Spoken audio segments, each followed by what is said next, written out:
Hello and welcome back to Part-Time Bodybuilder. This is your host, Holly Jeans. I am joined today by the lovely Emily Plajer, who's all the way out in the United States. So it's my first US guest. So welcome. Oh my gosh, I feel super special. Oh my gosh. We're branching out. Yes. So I don't know whether you want to do a quick introduction to yourself. Yeah. My name's Emily Plajer. I am 27 years old, originally from Ohio here in the States, and now live in South Florida. I do real estate. I do a lot of other things. Tall Girl Gang apparel, because I am a tall girl, so definitely want to represent the tall girls. And then also I do posing. I have posing clients. I'm an IFBB Bikini Pro. I earned my pro card last year at Nationals. Started competing in 2013. Took a very long break till 2019, and here we are. Amazing. So how did you first get into competing? So my mom, she back in Ohio in 2013, we had owned a gym, and she got into competing. She started off as figure and then switched to physique. So seeing her and how her body changed, how it made her happy, really inspired me to get into it. I was a freshman in college, and all growing up, I had played sports. So I was very competitive and was always an athlete. So there was that part of me that was missing the athlete competitive part of me that I needed to fulfill. So that's when I tried competing. That's amazing. So I can imagine you've got a really good support system then. I can imagine your mum's your biggest cheerleader. Yes, I'm very thankful to have a support system. My Nana has been to every show. My sister, I love that. my mom, my brother came to my first show, and then obviously my boyfriend. But I'm very thankful to have a support system, because honestly, I don't know if I would be able to do it to this extent if I didn't have them supporting me every step of the way. So you said you started off in 2013. Mm-hmm. So Yes. what's the journey been like from there? Definitely a big change. Back then, I didn't really have a coach. It was my mom that was telling me what to eat, training me, stuff like that. Back in 2013, I was eating the normal, I guess, bodybuilder diet. They would call the tilapia asparagus. Yeah. I do not eat that nowadays. I will not touch tilapia. I'm very, very blessed. My boyfriend, he fishes, so I'm very blessed to have fresh mahi. Yeah, so definitely competing back then to now is totally different, and I'm much more mature in a way for that than I was when I was 19, obviously, and my body is totally different. Yeah, I can imagine kind of you're still kind of growing and finding out who you are at 19, aren't you? So that's quite a big kind of life thing to do as well, because I think you learn a lot about yourself through a prep. I did, definitely. I was in college at the time. When I first got into it, I experienced the freshman college life that the freshman 15, and then wasn't a fan of that.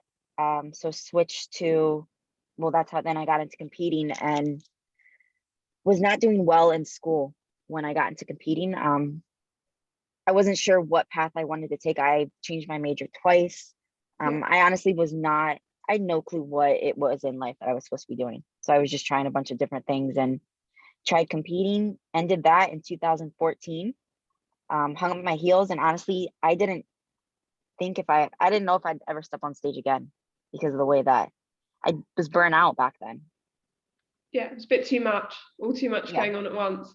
Yes. Yep. And kind of how successful were you with that first show? Was it kind of, did you fall out of love with it, or did you love it but just needed a break? I did love it. I got second at my first show. So that was, and then back then, I mean, I was getting second. I won my collegiate class, and then the last show I had done, I got dead last. And I was like, this is too much. I was trying to balance the college life, working, and I wasn't eating the proper diet. Very, very low calories, lots of cardio, which is totally different than nowadays. So I couldn't do it. It was tough back then. even more tough than it is now. So what made you kind of dust off the sparkly hills and get back to it? So moved down to Florida, turned 21 when I was down here, got into that life for a bit, the drinking, going out, partying, stuff like that. And then I hired a trainer, started working out with her, started seeing how my body was changing and getting back into, and I loved how I felt when I worked out, because when moving down to Florida in 2014 and then all the way to 2019, I did not train. Yeah. I was working in hospitality, and then experiencing the 21-year-old life.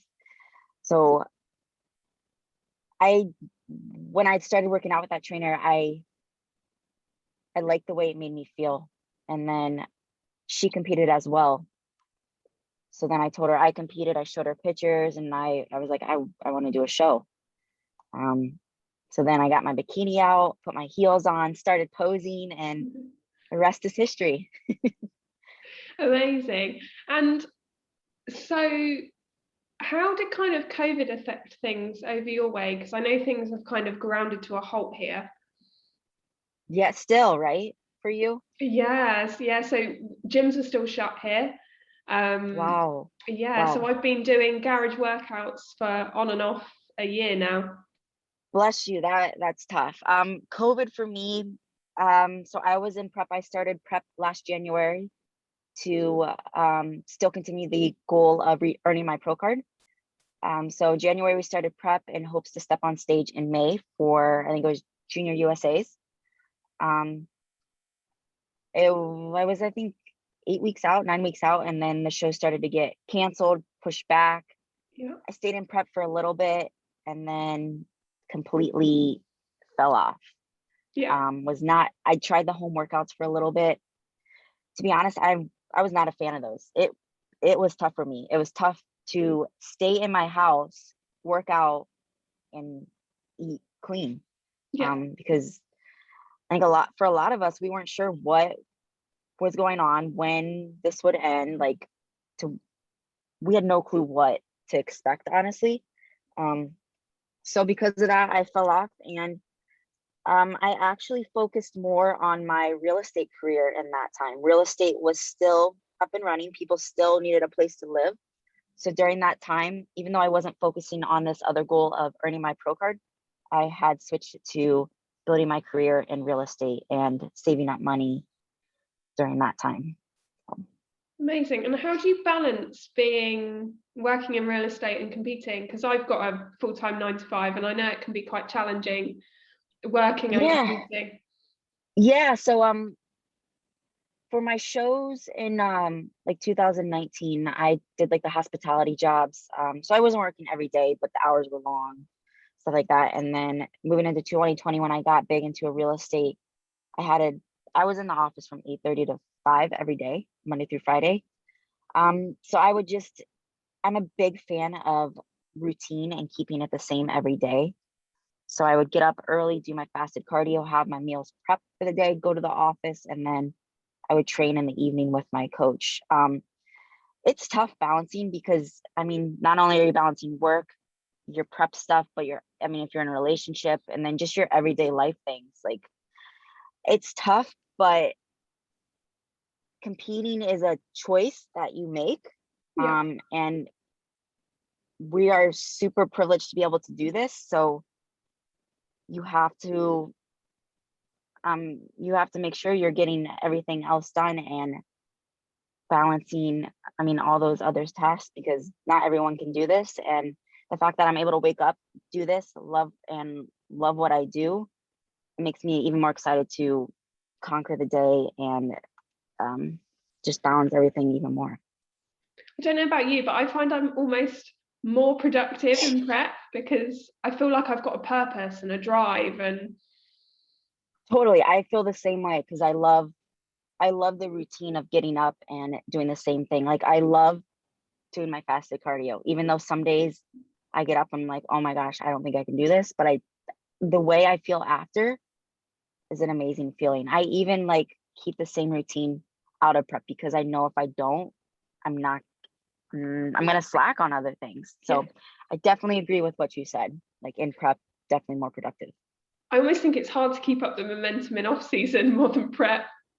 Off season, I used to be so afraid of off season, and like the reversing and stuff like that. It used to scare me a lot because I didn't have a goal that I had to be stage lean for. So, and I'm a very goal oriented person. And I think the more you do it, the easier it gets, because the first time you almost don't know what you think. The stage is the hard part, and then you come away from stage, and I found the other side the harder part. Yeah, I totally agree. Definitely the more preps you do, the easier it gets. But then again, like some preps you're throwing obstacles that you weren't thrown before. Like, I don't know if you've seen like my whole, my birth control issue. So we're dealing with that kind of stuff now, which we never have dealt with in prep. But yeah, definitely the more preps you do, the easier it is because you know you've done it before. So you can just resort back to that. Like, I've been here, I've done this before, so I know I can push through this point in my life. Yeah, you mentioned birth control issues. I haven't actually seen that. So what issues have you been So having? I had the Nexplanon, which is the implant in the arm. Yeah, Had it for 6 years. You have that too? I used to have it. I had it taken out after my last prep, actually. Okay. Yeah, so I've had that all through my most recent preps in 2019. And then just in February, we had to replace it. And I just decided to get the new one. It was working, no issues. And then a couple weeks later, my arm was still sore. I still am not able to straighten my arm and lift it over my head. Oh, wow. So I'd contacted my doctor. They ended up removing it because it had shifted 2 inches up my arm towards my armpit. Yeah. So yeah, and with being on that for 6 years, my body was used to that. So taking that out, my body was like, what the heck? And I never had any issues with hormones. And I did not like the way I felt. I didn't feel like me. Yeah. And I was extremely emotional. So we finally got that figured out, which is super exciting. But yeah, that was definitely that was a journey, and I did not like the way I felt through that process.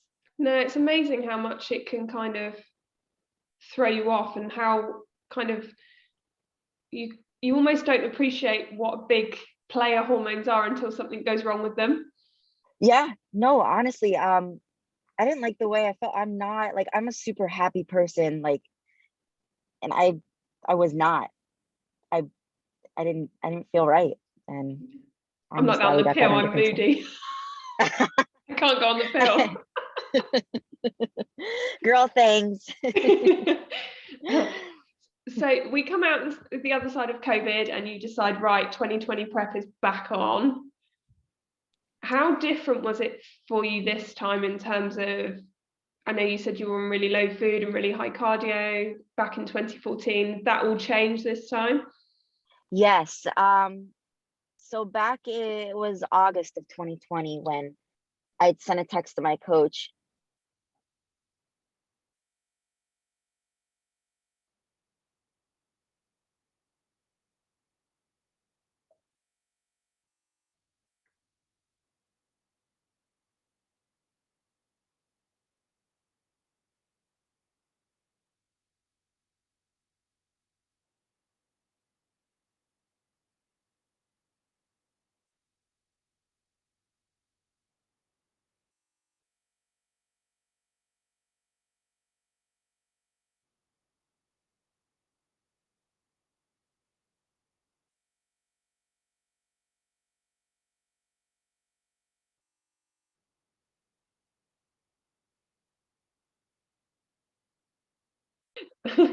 We're back. Said I lost connection, but we're here. I'm here. We're back.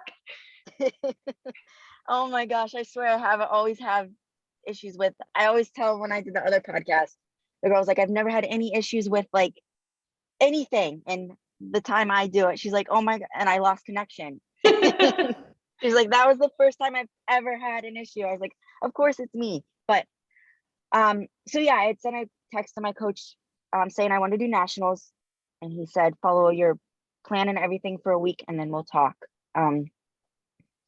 So I did it because if anyone ever challenges me, I have to defeat it. Like I have to come out on top. So then we started prep for nationals, and yeah, we did a 15-week prep, I think 15 or 16-week prep for nationals, which was in November, end of November. And we did it. We achieved that goal. We got first in our class. Yes, which was a very exciting moment. Because I had this goal since 2013 when I first started competing. So exciting. So yeah. prep wise, we were saying that was quite different from the 2013 prep. So yes. So I had my coach Tristan. I joined forces with him in May of 2019. So just the whole like eating aspect, like people always think that bikini competitors, we don't eat. I eat 6 times a day. Yeah, me too. They're smaller portions, but I do eat. So I don't eat tilapia, and then sometimes I'll eat asparagus like peak week, but very rare. Well, do I have asparagus?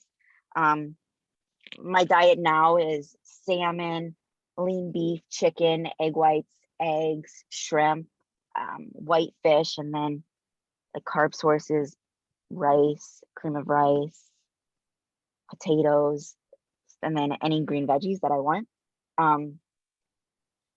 So coming from never having a coach back in the day, and then finally getting a coach is made my life so much easier with prepping. He's an extremely knowledgeable guy and knows what he's doing. So anything he says regarding food wise, training, and then cardio, like I will listen to a T. I will follow anything he says because of how knowledgeable he is in this sport. So yeah, definitely food has changed. I mean, your cardio can get high the closer to your show. That's normal, but it's just temporary.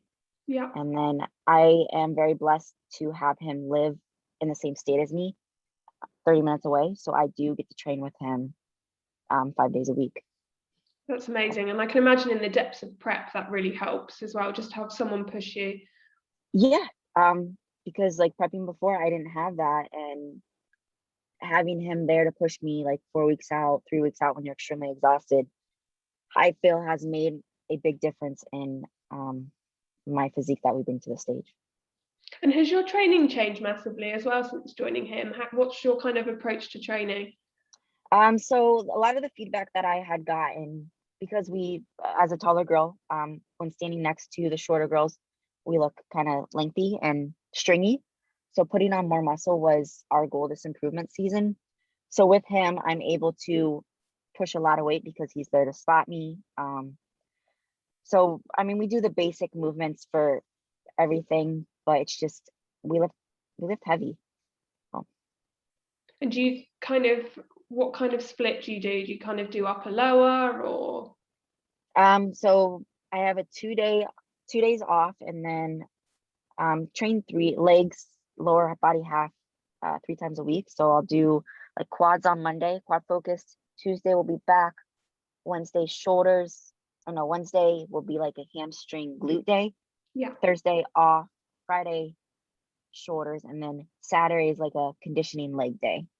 So like lots of, I call them giant sets, which is like 3 exercises in a row with a lot of reps. So yeah. And do you think, like we said, so you're tall, how tall are you? So I'm not as tall as you. I am 5'7.5". So it's still tall. Which is tall for this sport. I'm just extra tall. Yes. I mean, I've always, like in the NPC, I was always in the tallest class, which is H. So yeah. And do you think we as tall people need to approach things differently, potentially? Yes and no. it is, I feel like it's a little bit difficult for us to put on muscle because we do have the longer limbs, and it's a little more difficult for us to fill out on stage to give that full look. But there's definitely ways to do it, lots of food and lifting heavy. And biggest thing when we train is mind muscle connection. So really focusing on that muscle that we are targeting. He'll always, if you see my videos, like when he trains me, he'll always touch where we're training, like my glutes or like thighs, and that really helps me activate that that muscle. So yeah, I mean, it could be a little different. And like with squats, our range of motion is much bigger, so we have to go. I really struggle with squats. I feel like Bambi. Yes, and like the hack squat, which is my least favorite machine, but it really has helped me grow my legs and stuff. Yeah, I'm like, I don't think I can go any lower. My legs are long. He's like, go down. I'm like, oh my gosh. I'm stuck. Yeah. Yeah, they're my nemesis. Squats and hack squat. Just yes, but they're good. They are good. They're necessary. And so you've come off stage, you've won your pro card. What's the kind of mindset there? Because I know you went straight into another show. Yes. Was that kind of a let's see where we are? Yeah. So it was a couple weeks before national stepping on stage. I saw that this show had popped up, and it was a pro show. It was 15 minutes from my house. So I was like, Tristan, if and when we get my pro card at nationals, I want to do my pro debut here. It's the week after. We're already in shape. It's 15 minutes from my house. Let's jump on stage. Let's get feedback so we can go into the improvement season, knowing what we need to work on to be competitive in the pro league. So that was our mindset going into that pro show. We had no expectations. We just wanted to see how I looked next to the pros and get feedback because I have a goal of stepping on the Olympia stage. So that's yeah. And so a week later, we jumped on stage at the Atlantic Coast Pro. I remember them calling my name for first call outs, and I was like, oh my gosh. And then they did the comparisons, and then they called my number to exit the stage, which was your top 3. And I was like, oh my gosh. And like during that time, waiting backstage after they took us off stage, and then eventually they would call us back on to do comparisons again. Yeah. My coach had come backstage and given me a high five. And I was like, oh my gosh, like just standing back there next to these pros that I had looked up to leading up to my winning my pro card. And I was standing like right beside them. So that was a great feeling. So we went back on for comparisons. And then finals comes around, and they'd called second place. And I just literally started to tear up because I had known that my name was going to be called for first place. And I just earned my Olympia qualification. So it was, and I always like times when because I'm not always motivated every day to get up and do what I do. Like prep is tough. I always go back and watch those videos and just seeing my reaction, see how all this hard work really, like, keep on working hard and you can have your dreams come true kind of thing. So what a week to kind of go from winning your pro card to being qualified for the Olympia. It's just amazing, but a bit of a whirlwind. Yeah. We had no clue that it would happen this soon. I didn't qualifying for the Olympia was a big dream of mine, and the fact that it happened in a week it was crazy. Yeah, it was exciting though. Yeah, definitely. I think when it's your time, it's your time, and yes, clearly it was. Yeah. And so Olympia, obviously this year, has anything changed for you? As kind of what was your feedback and what are you working on for the Olympia? Feedback was to bring a wider back, and then some more size on the legs, and then rounder glutes, stuff like that. So this improvement season, that's what we've been focused on. And then I'm actually in prep now for my first show of the season to get more feedback before stepping on that Olympia stage so we can come in the best that we possibly can. So yeah, and I feel like we made very good improvements this improvement season. Yeah. That's a really good way of doing it, isn't it? Kind of getting the feedback, and then is there a gap, quite a big gap between then and the Olympia, or? So the Olympia is in October. I am planning on doing a show middle of May, and then another one possibly after that in June. So yeah, there will be definitely a big gap. We took a like a 3-month off season to build, and definitely was eating a lot of calories during that time. So yeah. And are you going to change anything package wise? I know you won your pro card in a red bikini. Is there any kind of plans, or is that all top secret? No. I love the red. CJ Elite is my suit designer, so I literally just tell her, like, whatever you think is best, I am down. And we're gonna stick with the red, just bling it out a little bit more. But I really like the red and how it looked. Because it's such an overall package thing with bikini, isn't it? It can be really hard to get everything on point. Yeah, it's hair, makeup, tan, presentation, your physique, your suit color.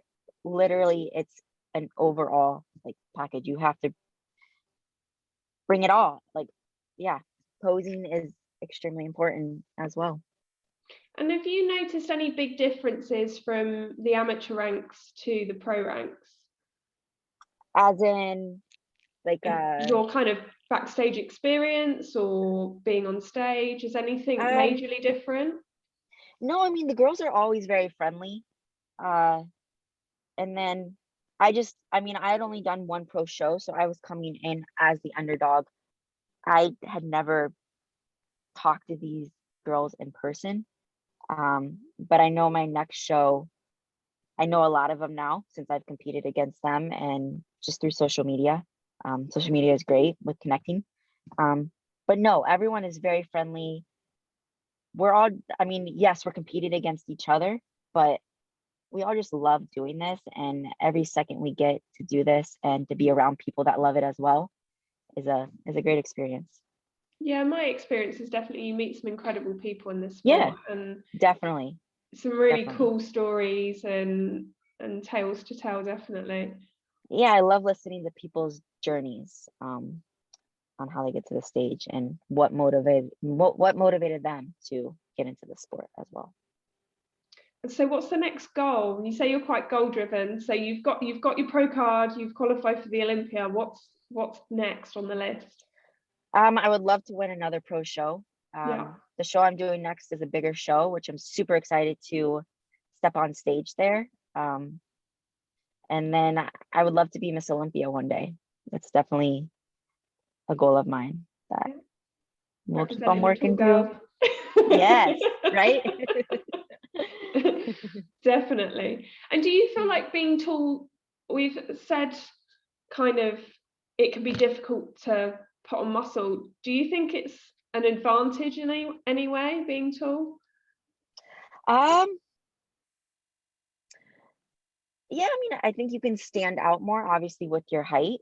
And I feel like the average height for competing is maybe around like 5'5"-ish, 5'6", and then even shorter. There's girls that are definitely shorter. But yeah, I feel like being tall has definitely its advantages. Just the way that we have the longer muscle bellies, and yeah, so. And the fact that Janet's a taller girl. Yeah. And the fact that she won Miss Olympia it's a good sign. Quite a lot of taller girls actually in the top. Yeah, in the top this year. Yeah, I think they're all around 5'8", aren't they? So they're pretty tall. Yeah. It's really nice to see kind of some of the taller girls up there. Yes, we just need blondes up there. Yes, definitely. The blondes aren't represented enough. No, I think Ashlyn was the blonde in the top 15 or top 10. So Yeah, I think people have got this thing, especially in the UK, that for bikini you have to be dark, you have to be brunette, but I don't think that's the case at all. No, so back in the day, I was told, because I've always had blonde hair, I'm a natural blonde. I was always told that I need to dye it darker. Yeah. Because judges prefer darker hair. I never caved into that trend, I guess, what I was told, because when I go on stage, I want to be me. I don't want to be someone else. I want to keep true to myself. And I'm a blonde. I'm not a brunette. So I never changed it. And I'm going to keep on rocking the blonde. Love it. Yeah. So what's your favorite thing about competing?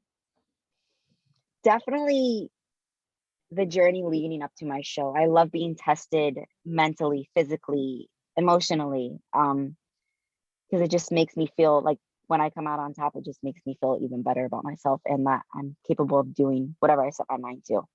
Yeah. So definitely the journey. And what do you find the most challenging? It used to be post-show, like reversing, Yeah. but I definitely conquered that this time around with the Olympia on my radar. I struggle sometimes with transitioning into prep from improvement season. It takes me a couple weeks to really get into the groove of prep. This is what I'm eating. And then I would say the biggest thing is balancing. Balancing is tough, especially being in a relationship.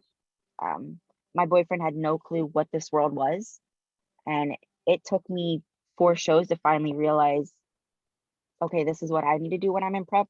This is what he needs to do while I'm prep, to make our relationship work. So. How did he find it then when you first started prepping? Because I'm presuming you met him when you were in your break. Yeah, it'll be 6 years this month, actually. Oh, We've been wow. together. Yeah, long time. So yeah, he didn't know what to expect. And I mean, he was supportive of me, but I wasn't the best, I guess, girlfriend, because prep, you can get moody, you get hangry. And I didn't know, I'd never been in a relationship while prepping. So I didn't know, I had no clue what to do, what I was supposed to do, what to do to hold up my end. So it was very tough. And eventually this most recent prep for nationals is when we'd gotten into a huge argument about something that day. And I don't know what happened. Something switched in me and I was like, I could not do this. Like, if I want him to be super supportive of me, I have to like not slack on our relationship and everyday life that like we have going on. So yeah, but yeah, so it's good. I found that balance now. And yeah, he's extremely supportive. It's a really tough one, isn't it? Because it's something, like you say, that we choose to do to ourselves, but it's not like any other sport where it's you go and you train for an hour. It is 24/7. Yeah, I mean, your diet, it's mentally exhausting, and relationships are hard to begin with. And throwing prep into it, it's tough. But I mean, like you said, we choose to do this, so we can't slack on those other things that we have in our life. And is there anything you kind of put in place on prep to kind of make that time together or be present with him? Yeah, so he works a lot. But those times that he's not working, I definitely make sure that we go out and do something. Even though my energy may be low, I fight through that because that time together is special. And then even though I'm on prep, we still eat dinner together. I'll line up my meals and my times to make sure that I get to eat one of my meals with him, even though it's not the same meal, obviously, because I don't expect him to eat what I'm eating. Like, he can have his burgers, cookies, whatever he wants. But those are definitely things that I do while in prep to make sure that we have a healthy relationship. Yeah, I think something you said there about, time together is special. It's so true, isn't it? Time is never guaranteed. So the time No. that you spend with people, you really have to be present and appreciate them. And I think sometimes, I know I've done it on previous preps, like snapped at family members and stuff like that. And you Yeah. think, oh no, I really wish I hadn't done that. Yeah. I've definitely done that before in the past. And at a young age, I learned that life's too short. My dad had passed away. So I really, moving through life, I don't go to bed angry. I make sure I have a good relationship with all my family members, talk to them at least once a day or even once a week. Because a lot of them, some of them live here in Florida, but some of them don't. So I like to keep in communication with them. But yeah, life is not guaranteed. You never know. You could get that phone call one day and saying like this person is not here anymore. So I make sure that I yeah, I make sure all my relationships are good with my family members and live every day like it's your last. Yeah, and that's a really tough lesson to learn at 13. I mean, my dad went through cancer treatment when I was 14. Oh wow. And he's going through it again currently now, actually. But it's Wow. it's it's definitely, I think it's probably one of the best lessons I've learned, that not to Yeah. take anything for granted, but also to, if you've got a goal or something you love, to go for it. Yes. And don't let anything hold you back from that goal. Um, yeah, that's the biggest thing. If I don't let anything hold me back from reaching a goal, because you never know when, like the fact that I can get up, I'm a healthy person, I'm able to do the things that I love is so special to me. And I want to really make sure that I um, keep on doing that. And yeah, don't slack on those parts, because it's such a privilege to be able to do this. Yeah, and I think you've proven as well the kind of not giving up on your dreams thing as well, to come back and kind of do all this in the space of a year. Like if you had kind of post-COVID decided, no, I'm not doing this anymore, you could have been so close to that goal without even I realizing know. it. Yeah. It would have been really, I would know I would have been disappointed in myself if I didn't reach that goal last year and start prep last year. So. And here we are prepping for the Olympia. I know. Oh my gosh. Still feels like a dream. I can imagine. It'll be a pinch yourself moment backstage too. Right? Yeah. Oh my gosh. Like the week leading up to it, it's gonna be so exciting. Because I mean, growing up watching it, and well, not growing up, but like since competing, watching it. And then I attended it in 2018 with my sponsor. That was the first time. And back then I can remember creating a post on Instagram saying that I'll be attending the Olympia, and my goal is to hope to one day step on the Olympia stage. And the fact that I'm actually doing that this year is crazy. Yeah, amazing. Yeah. So one final question. We've obviously talked quite a lot about being tall, and you're repping a lovely top that I commented on before we started. So those listening, it says tower above the norm. Yes, and in the back it says #TallGirlGang. So Tall Girl Gang's this little thing that you've set up. Do you want to tell us a bit more about that? Yes. So when I had won my pro debut, I had a lot of girls message me saying, thank you so much for putting tall girls on the map. It really gives us hope in this sport.